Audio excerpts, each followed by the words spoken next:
20 বছরের পরে আমরা কেমন যেন হঠাৎ করেই বড় হয়ে যাই। হাওয়ায় ভাসতে থাকা ফুরফুরে চঞ্চল জীবনটাই হঠাৎ যেন রেসপন্সিবিলিটি, কমিটমেন্ট, হার্ডওয়ার্ক এমন সব কঠিন কঠিন শব্দগুলো লাগাম লাগিয়ে দেয়। জীবনে ঠিক কী করতে চাইছি এটা বুঝতে বুঝতেই শখের বাক্সে তালা মেরে হাতে তুলে নিতে হয় দায়িত্ববোধের চাবি। বাইরে বেরোতে ইচ্ছে করে না, বন্ধুদের ফোন ধরতেও ইচ্ছে করে না।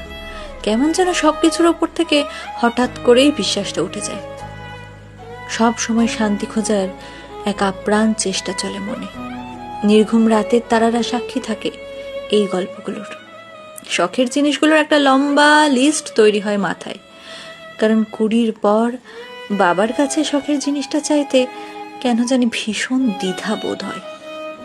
ইঁদুর দৌড়ের এই খেলায় নিজেকে টিকিয়ে রাখার যুদ্ধে হাঁপিয়ে ওঠে মন। ছোটবেলায় বড় হতে চাইতাম, এখন বড় হয়ে গিয়েও মনটা কেমন যেন সেই ছোট্ট আমিটাকে খুঁজে বেড়ায়। 20 পর আমরা আসলেই বড় হয়ে যাই।